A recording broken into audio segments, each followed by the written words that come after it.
Hello. तो आज हम बात करेंगे सीटेट एग्जाम 2026 का। तो आज हम पेपर 2 मैथ पेडागोजी देखने वाले हैं। इसके पीवाईक्यू क्वेश्चंस एग्जाम में पीवाईक्यू क्वेश्चंस ही रिपीट करते हैं, बाकी पढ़ने की आवश्यकता नहीं है। अगर पेडागोजी के आप टेंशन में हैं कि पेडागोजी का एग्जाम कैसे निकलेगा, तो पेडागोजी क्या टेंशन लेने की जरूरत नहीं है। केवल आप पीवाईक्यू क्वेश्चंस देख लीजिए, आपका एग्जाम निकल जाएगा। तो बस पीवाईक्यू देखिए। तो आज मैथ पेपर 2 का पेडागोजी है, जो पीवाईक्यू क्वेश्चन से लिया गया है और सब इसमें बताया हुआ भी है कि कब कब क्वेश्चन पूछा हुआ है। जैसे देख लीजिए, ये पहला क्वेश्चन है जो कब पूछा गया है। तो इसको देखिए आप, इस पूछा गया है आपको सीटेट पेपर 2 जनवरी 2021 के एग्जाम पूछा गया है। जो एग्जाम हुआ था जनवरी में 2021 में, उसमें पूछा गया था क्वेश्चन है। तो सभी क्वेश्चन पीवाईक्यू क्वेश्चन ही हैं, तो आप लोग ध्यान से देखिएगा इसको। शुरू करते हैं आज का पहला क्वेश्चन। तो आज का पहला क्वेश्चन बोलता है, गणितीय अध्यापन गणितीय अध्यापन को प्रभावी बनाने के लिए निम्नलिखित में से कौन सा एक अच्छा तरीका नहीं है। तो पहला ऑप्शन है छात्रों को गलतियां खोजने और उन्हें सुधारने के लिए प्रोत्साहित करना। बिल्कुल नहीं होगा ये। केवल सही उत्तर देने पर ध्यान केंद्रित करना। सी, अवधारणाओं को वास्तविक जीवन से जोड़ना। डी, समूह कार्य और चर्चाओं का उपयोग करना। इसका आंसर बी होगा। इसका आंसर बी है। बी का से बता रहे हैं हम, इसका आंसर बी होगा। देखिए, आपको कब पूछा गया है, तो ये आपको पूछा गया था सीटेट पेपर 2 में, जो जनवरी की एग्जाम हुआ था 2021 में, उसमें पूछा गया था। चलिए सेकंड क्वेश्चन देखते हैं। सेकंड क्वेश्चन बोल रहा है, वेन हिले वेन हिले सिद्धांत के अनुसार ज्यामितीय समझ के किस स्तर पर छात्र आकृतियों को उनके दिखावट के आधार पर पहचानते हैं। पहला ऑप्शन ए स्तर 1 विश्लेषण। ऑप्शन बी अनौपचारिक निगमन। सी स्तर 0 दृश्यीकरण। डी औपचारिक निगमन। तो इसका आंसर आपको सी है। इसका आंसर होगा दृश्यीकरण से। ये भी आपको पूछा गया है दिसंबर 2019 के एग्जाम में। अगला क्वेश्चन है क्वेश्चन नंबर 3, एनसीएफ से है। इससे क्वेश्चन बहुत रिपीट करते हैं, इसको आप नोट कर लीजिएगा। इसको थोड़ा सा इस चैप्टर पॉइंट को देख लीजिएगा आप लोग, एनसीएफ 2005 को। तो इसका क्वेश्चन है, राष्ट्रीय पाठ्यचर्या रूपरेखा 2005 एनसीएफ 2005 के अनुसार स्कूली गणित का मुख्य उद्देश्य क्या था। तो इसका मुख्य उद्देश्य क्या था ये जानना चाह रहा है। तो इसका मुख्य उद्देश्य यहाँ देखते हैं हम लोग। तो इसका मुख्य उद्देश्य था बच्चों की सोच गणितीकरण करना। ठीक है, तो इसका सोच क्या था, इसका मुख्य उद्देश्य क्या था, तो बच्चों की सोच का गणितीयकरण करना। अगला है, ये भी पूछा हुआ है आपको जुलाई 2019 में। अगला है क्वेश्चन, विशिष्ट से सामान्य की ओर बढ़ने वाली गणितीय विधि कौन सी है। विशिष्ट से सामान्य की ओर बढ़ने वाली गणितीय विधि कौन सी है। ये आप लोग पता होना चाहिए कि इसका जो विधि है बी है, मतलब आगमन विधि। पढ़े होंगे आप लोग जब बी डिलीट कर रहे होंगे तो उसमें आगमन और निगमन विधि पढ़े होंगे। तो आगमन विधि कौन सा विधि है, तो आगमन विधि। एक क्वेश्चन आपको पूछा गया है फरवरी 2016 में। 2016 में। अगला क्वेश्चन है क्वेश्चन नंबर 5, गणित की शिक्षा में त्रुटियों को किस रूप से देखा जाना चाहिए। गणित की जो कक्षा होता है, जो गणित की पढ़ाई होता है, उसमें जो कुछ त्रुटियां आ जाए, एरर आ जाए, गलती हो जाए, तो उसको किस रूप में देखना चाहिए हमें। तो इसको हमको बी रूप में देखना चाहिए। जैसे देख लीजिए, यह सीखने की प्रक्रिया का एक हिस्सा है, बच्चों की सोच को समझने में मदद करती है। इससे बच्चा गलती करके ही सीखता है, तो आपको इसको याद रखना होगा। यही पूछा हुआ है आपको दिसंबर के एग्जाम 2021 में। अगला क्वेश्चन है क्वेश्चन नंबर 6, निम्नलिखित में से कौन सा प्रश्न मुक्त अंत वाला प्रश्न है। ये जो क्वेश्चन बोल रहा है देख लीजिए।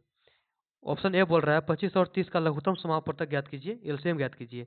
बी बोल रहा है एक आयत का क्षेत्रफल क्या होगा जिसकी लंबाई 5 सेंटीमीटर और चौड़ाई 4 सेंटीमीटर है। सी बोल रहा है ऐसी दो संख्याएं लिखिए जिनका गुणनफल 24 हो। डी बोल रहा है पाइथागोरस प्रमेय लिखिए। तो आपको यहाँ क्या बोल रहा था, आपको क्वेश्चन जो बोला था मुक्त अंत, मतलब ओपन इंडेड। ओपन इंडेड जब बात करता है तो इसमें कौन सा आ जाएगा, इसमें आपको सी आ जाएगा कि जब ऐसी दो संख्याएं लिखिए जिनका गुणनफल 24 हो। ओपन इंडेड क्वेश्चन है। अगला क्वेश्चन है, उपचारात्मक शिक्षण सबसे अधिक सहायक होती है, किसमें सहायक होता है। रिमेडियल टीचिंग आपको ऑप्शन ए दिया होगा पूरी कक्षा को पढ़ाने के लिए।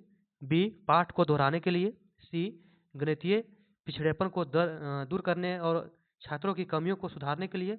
ऑप्शन डी दिया हुआ है प्रतिभाशाली छात्रों को पढ़ाने के लिए, तो इसका आंसर सी है। सी का है, देखिए गणितीय पिछड़ेपन को दूर करने और छात्रों की कमियों को सुधारने के लिए। गणित ऐसा सब्जेक्ट है, इसको आपको अगर मन में डाउट हो जाए ना, तो कभी कभी मतलब पूरा ही नहीं होगा, कभी बच्चा सीख ही नहीं पाएगा। अगला क्वेश्चन है, ये भी देखिए पूछा हुआ है सितंबर 2015 में। क्वेश्चन नंबर 8, गणित में मूल्यांकन गणित में मूल्यांकन का मुख्य उद्देश्य क्या होना चाहिए? छात्रों को ग्रेड और अंक देना, बी यह जानना कि छात्र ने क्या नहीं सीखा है, सी सीखने की प्रक्रिया में सुधार करना और छात्र की प्रगति को समझना, ऑप्शन डी छात्रों के बीच प्रतिस्पर्धा पैदा करना। ई तो बिल्कुल नहीं होगा, प्रतिस्पर्धा का कभी सपोर्ट ही नहीं करना। क्या हो जाएगा? सी सीखने की प्रक्रिया में सुधार करना और छात्र की प्रगति को समझना कि छात्र किस आधार पर सीख रहा है, कैसे सीख रहा है, उसकी प्रगति को समझना शिक्षक के लिए बहुत ही जरूरी है। ये आपको कब पूछा गया है? तो अगस्त 2023 में। अगला क्वेश्चन, क्वेश्चन नंबर 9, कक्षा 6 में क्षेत्रफल की अवधारणा को पेश करने के लिए शिक्षक को किससे शुरुआत करनी चाहिए? जब कक्षा 6 को पढ़ाता है, जब क्षेत्रफल पढ़ाता है, एरिया, तो उसको मतलब किससे शुरुआत करनी चाहिए, ये पूछ रहा है। यहाँ दिया है ऑप्शन, आयत का क्षेत्रफल लंबाई गुणा चौड़ाई से, हथेली, पत्तों, पेंसिल, बॉक्स आदि जैसे वस्तुओं का उपयोग करके सतह का क्षेत्रफल की तुलना करने से, सी मानक इकाइयों को उपयोग करने से, श्यामपट्ट विभिन्न आकृति बनाने से। तभी हम बताएं कि बच्चा देख कर ज़्यादा सीखता है, उपयोग करके ज़्यादा सीखता है। तो जैसे हथेली, पत्तों, पेंसिल, इस सब का बॉक्स का उपयोग करेंगे, उसको दिखाएंगे कि ये लंबाई है इसका, ये चौड़ाई, ये सतह है, तो उससे क्या होगा? बच्चा ज़्यादा सीखेगा। इसका आंसर क्या हो जाएगा? बी। ये पूछा हुआ है आपको 2018 में, दिसंबर 2018 में पूछा हुआ क्वेश्चन है। क्वेश्चन नंबर 10 है, ये लास्ट क्वेश्चन है, बस आज का 10 ही क्वेश्चन था। आप लोग कमेंट कीजिएगा कि पीआई क्वेश्चन जो है किसका किसका चाहिए, मैथ का, हिंदी का, इंग्लिश का, साइंस का, सीडीपी का। तो डेली पीआई की क्वेश्चन ही इस पर आएंगे, क्योंकि अब एग्जाम आगे है, नज़दीक है, 8 फरवरी 2026, 8 फरवरी को एग्जाम है, तो पूरा सिलेबस को पूरा करना संभव नहीं है। तो पूरा सिलेबस हम लोग पूरा नहीं करेंगे, हम लोग देखेंगे पीवाई की क्वेश्चन, क्योंकि एग्जाम में पीवाई की क्वेश्चन ही रिपीट करते हैं। अगर पीवाई की क्वेश्चन अगर आप पूरा देख लिए 11 से लेकर के 24 तक, 2011 से एग्जाम हो रहा है, 2011 से 24 तक देख लिया आपने, तो एग्जाम को आंख मूंद कर आप पास कर सकते हैं। पास करने का तो टेंशन ही खत्म है, 100+ आराम से ला सकते हैं आप नंबर। तो लास्ट क्वेश्चन आज का बोल रहा है, गणित की प्रकृति गणित की प्रकृति के संबंध में निम्नलिखित में से कौन सा कथन सही नहीं है? गणितीय अवधारणाएं अमूर्त होती है, गणित तार्किक होती है, लॉजिकल होती है, सी गणित की अपनी भाषा और चिन्ह है, डी गणित ज्ञान व्यक्तिपरक होता है। तो यही सही है इसका। गणितीय जो होता है, गणित का होता है ज्ञान व्यक्तिपरक होता है, गणित वस्तुनिष्ठ होता है, व्यक्तिपरक हो नहीं। ठीक है, ठीक है, तो मिलते हैं अगले वीडियो में। तब तक के लिए आप लोग अगर चैनल पर नए हैं तो चैनल को सब्सक्राइब कर हमारे साथ जुड़ें। अब डेली क्लास आपको 11 बजे दिन में आएगी, शॉर्ट्स के माध्यम से पीआईक्यू क्वेश्चंस एवं वीडियो के माध्यम से हम आपको कराते रहेंगे। हम आपके एग्जाम तक साथ रहेंगे, 8 फरवरी 2026 तक आपके साथ हैं। तो आप चैनल से जुड़ें। तब तक के लिए जय हिंद, मिलते हैं अगली वीडियो में।